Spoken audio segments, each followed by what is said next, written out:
അച്ഛ വാവയ്ക്ക് കിട്ടൂസ് എന്ന് പേരിട്ടാലോ? അപ്പൊ വാവയ്ക്ക് പേരും ഇട്ടോ?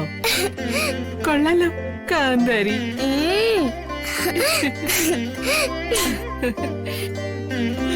പിന്നെ അല്ലാതെ ഞാനാ വാവയ്ക്ക് പേരിടുന്നതും കുളിപ്പിക്കുന്നതൊക്കെ.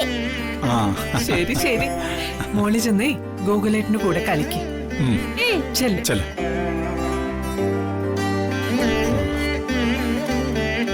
മാധവേട്ട, ആദ്യ പ്രസവം പെണ്ണുവീട്ടുകാരെ എടുക്കേണ്ടത്.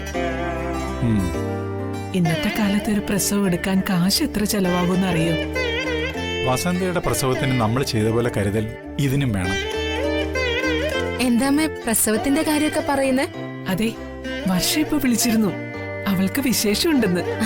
അവൾ അമ്മയാകാൻ പോകുന്നു.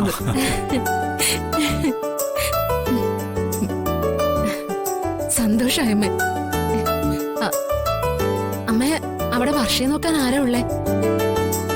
വിക്രം ഓഫീസിലേക്ക് പോകുമ്പോ വർഷ അവിടെ തനിച്ചല്ലേ? അതെ, വർഷയെ നമുക്ക് ഇങ്ങോട്ട് കൂട്ടിക്കൊണ്ടുവരണം. ചന്ദ്രു പറഞ്ഞതുപോലെ തന്നെ ആദ്യത്തെ പ്രസവം എടുക്കേണ്ട പെൺവീട്ടുകാർ തന്നെയാ. ചെക്കപ്പും പ്രസവമൊക്കെ ആയിട്ട് നല്ലൊരു തുക ചെലവാവും. സുയിത്രേ, സ്വന്തം പറമ്പിൽ പുല്ലുണ്ടെങ്കിലേ പശുവിനെ വളർത്താൻ പാടുള്ളൂ.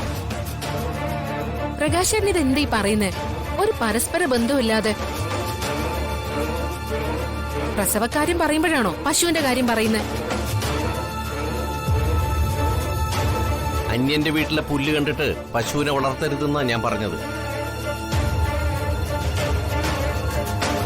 ഞാൻ പറഞ്ഞതിന്റെ അർത്ഥം നിനക്ക് മനസ്സിലായില്ലെങ്കിലും മനസ്സിലാകേണ്ടവർക്ക് മനസ്സിലായി കാണും.